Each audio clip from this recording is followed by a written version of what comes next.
wilderness. That small and ever-diminishing part of our planet that retains its natural beauty without obvious human intrusion.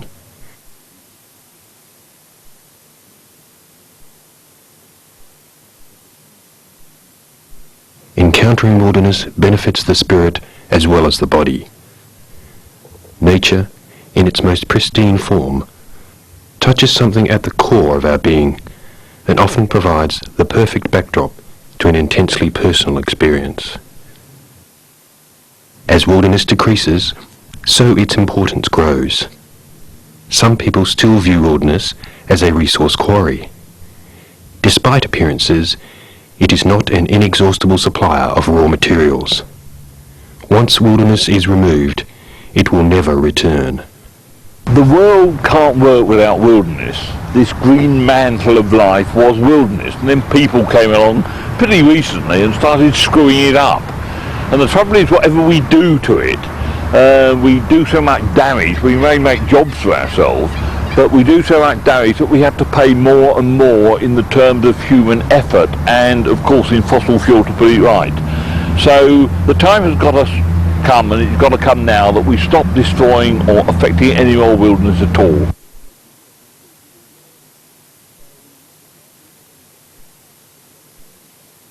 Without wilderness, the world cannot work, and it's almost as if we burnt the world, and the last bits we've got left for the skin grunt to put the world back into working order are wilderness, and you can't make it much more important than that. For me, the most important thing is the wholeness or the completeness of nature, not a particular species. I mean, I personally don't think, well, I personally care for it, but I don't think you can motivate the general public for one particular frog or one sort of particular possum or something like that. It's the fact that in all of Western Australia now, there's hardly a place left where you have the wholeness of what nature really can offer.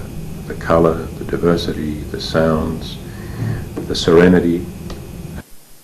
But there is one small part of southwest Western Australia that still has high wilderness value. It is under threat, but provides the opportunity to redress the balance and to protect the wilderness in a unique part of this unique country, not just for ourselves, but for succeeding generations. The wilderness area in the Walpole region, almost hidden from the modern world, will reveal its awesome beauty, and in doing so, shimmer like a precious jewel, the jewel of the southwest. Walpole lies 423 kilometres south of Perth, the capital of Western Australia, and is situated on the banks of the Walpole Inlet. The Walpole and Nornalup inlets form a natural protection from the ravages of the Southern Ocean. The Walpole area has long been recognised as a unique and beautiful place where forest and rivers meet the sea. This spot on the Franklin River, called Monastery Landing, is exactly the same as what it was 90 years ago, when the first official white party came up a river in a boat from the Nornalup Inlet.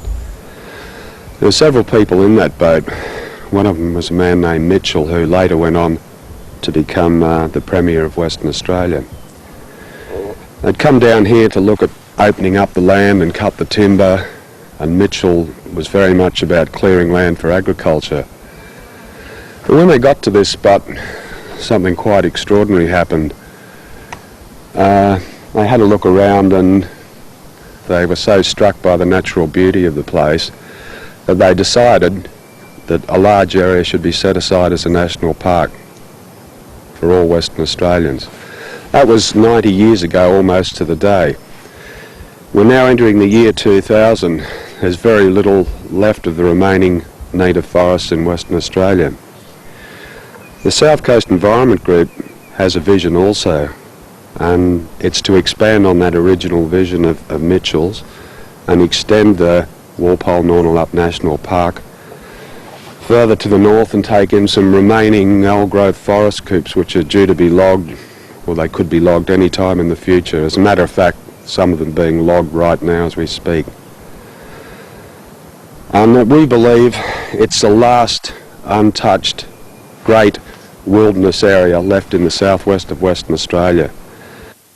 The landscape of the Walpole region is one of the most beautiful in Western Australia, with its diverse topography, low heathlands and expansive wetlands set against a backdrop of tall, old-growth forest and high granite peaks.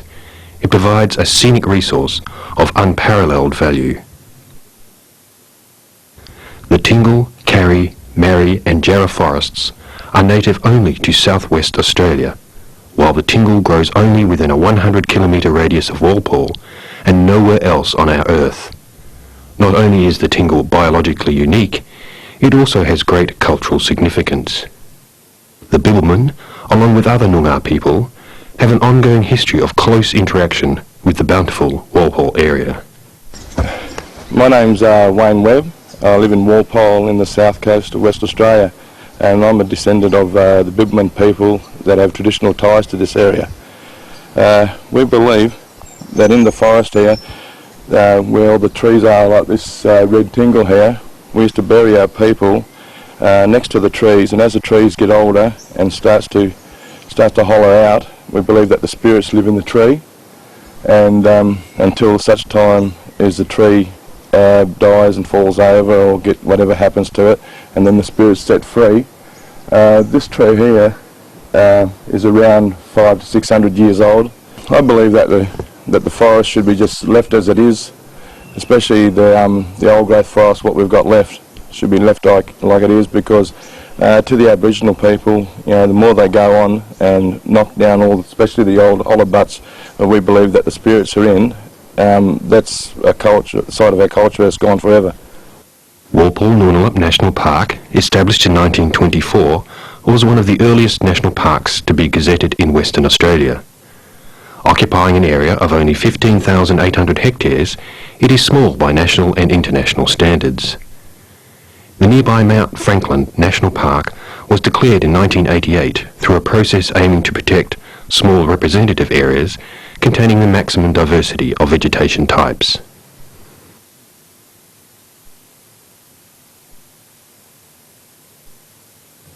As knowledge of flora, fauna and ecological communities was relatively limited at the time, it was assumed that conservation of some representative areas of habitat would satisfactorily achieve conservation of all the species and therefore encompass all ecological values found in a given biogeographical region.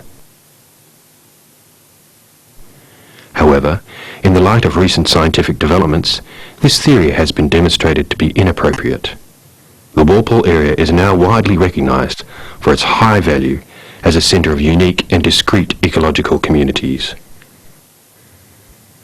By linking the catchments of the Shannon River, the Deep River, through to the Franklin, entire river systems could be protected. The last substantial unspoiled watercourses in southwest Australia would be conserved and managed principally as wild rivers. This proposal aims to point out the ecological and economic benefits of conserving large linked areas of varied vegetation and landscape.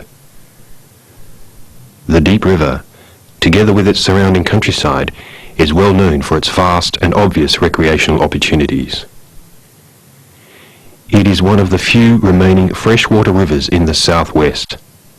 The river's character is that of wide, unobstructed pools interspersed with rapids and two waterfalls, Fernhook Falls and Gladstone Falls.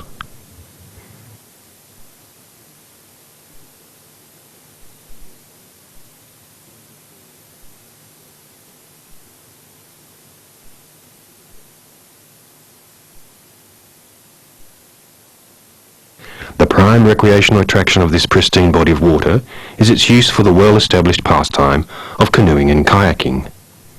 The Deep River is worthy of wild river status, and for this reason alone it should be protected from any damaging encroachment. I think probably the most unique thing about the Deep River is that it's basically pristine. It has all the essential characteristics of a wilderness area, and look, you can drink the water. There are very few rivers left in the southwest, really only a couple where you can do that. You have a sense when you're on the river that you're well away from civilization, You know, we live up in Perth, and to be able to come down here and have this complete change of sort of pace and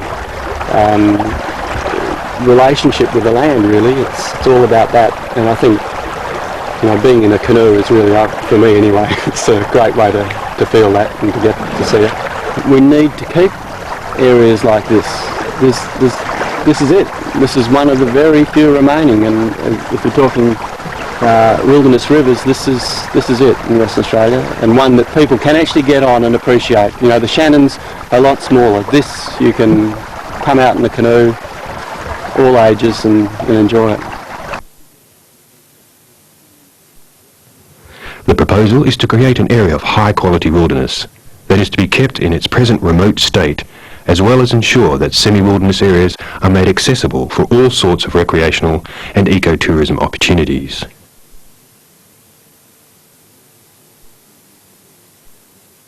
This will be an internationally outstanding contribution to biodiversity conservation and will guarantee future generations the opportunity to experience the grandeur and awe of wilderness landscapes of the southwest.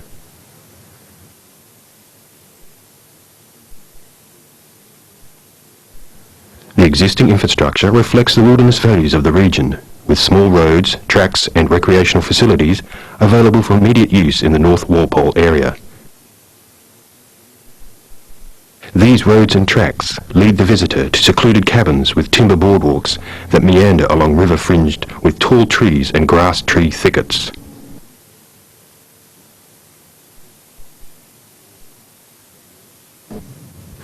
Whether bird watching, canoeing or swimming, the intense tranquility offered focuses the experience on rejuvenation.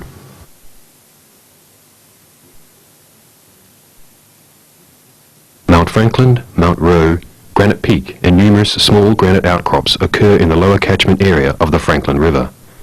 These distinctive features in the wilderness zone should retain their wilderness qualities and have their fragile environments protected, but still be available for people to appreciate. As the Walpole community continues to develop its stock of tourist, recreation and accommodation facilities, the pattern of tourism and recreation use will change. This will require the protection of a significant natural land base in the region. A wilderness-based recreation strategy for Walpole will bring business development and new enterprise opportunities. Ecotourism in Australia generates about $600 million per year, and work that I've done in the state of Western Australia suggests that it would generate approximately $125 million per year.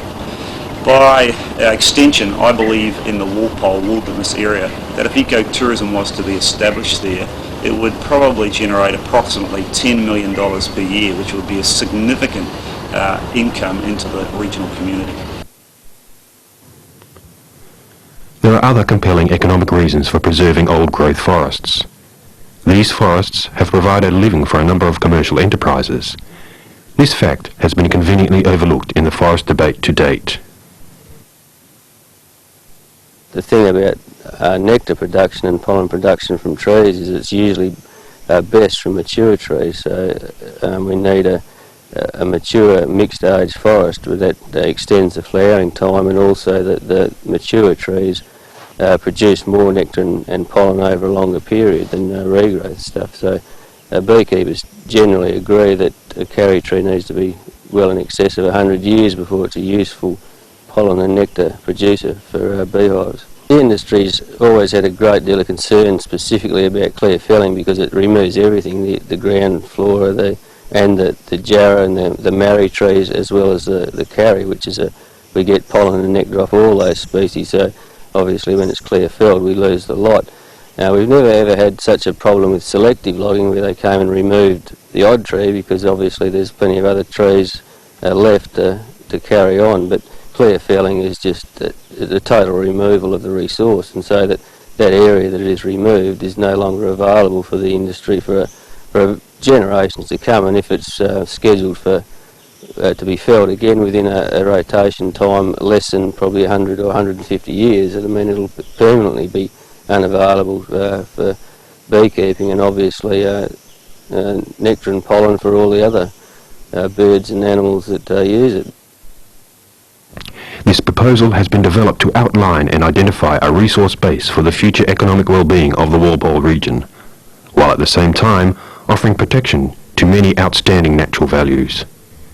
The wealth of this beauty can only sustain economic wealth if the conservation of intrinsic wilderness value is made paramount. Yeah, it's really upsetting.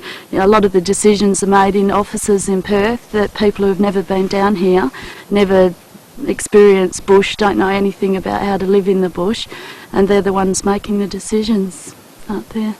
Yeah, it'd be heartbreaking to see it gone. And for Sky not to be able to enjoy it, you know, what's she going to see in 25 years? You know, roads. It is this attitude, the preservation of what is here now for the enjoyment of future generations, which has been one of the driving forces behind the Walpole Wilderness proposal. The preservation of this special area of wilderness has become a struggle to be heard and understood. Bringing this struggle to the attention of the general public has been a long and arduous campaign. It has required the dedication and the determination of many groups of people from all walks of life.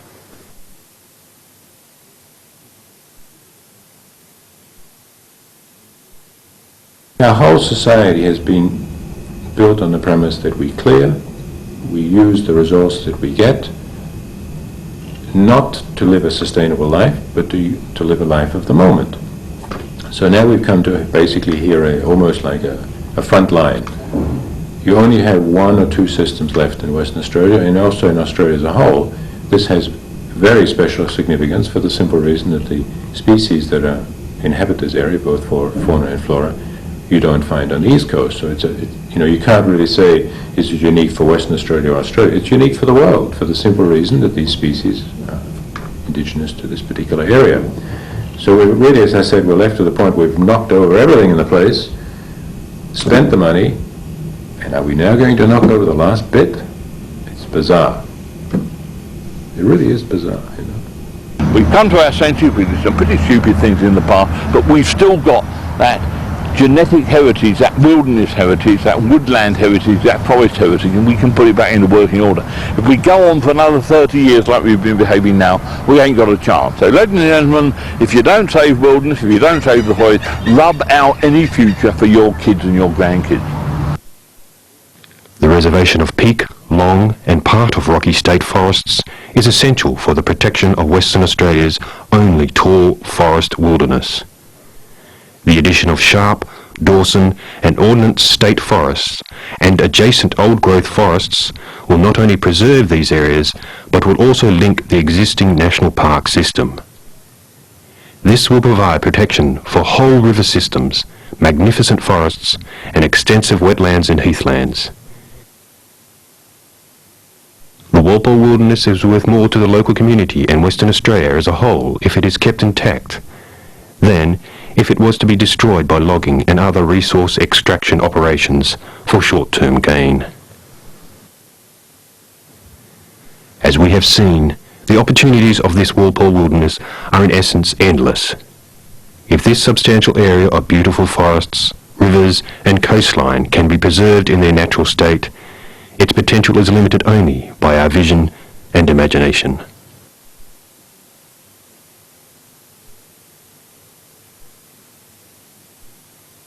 We hope you've enjoyed your viewing of some of the beauty and splendour of the Walpole area. This short film has been a huge project for the South Coast Environment Group, but one that we felt was vital, absolutely vital to show you, the wider community, what you will lose if these forests are clear-felled. There are many things that we all as individuals can do to help save these forests. One of the most enjoyable of those is to take a few days, come down, explore the area. I guarantee you, if you walk through these forests, you will feel their spirit. You will feel their powers of rejuvenation. You will bond with them, and you will defend them. These forests are publicly owned state forests. They belong to you, and they belong to me. And we have every right to have a say in what happens to them, and if need be, to stand up in their defence. There are many things that we all as individuals can do. Tomorrow you can pick up the phone, write a letter, send a fax to your local member, to the Premier of Western Australia, Mr. Richard Court. Tell them you want these forests saved. As individuals we may cry out like a lone voice in the wilderness, but together we have strength. Together we can achieve anything. Whatever you do, in whatever way you can, please join us in the campaign to save the Walpole Wilderness.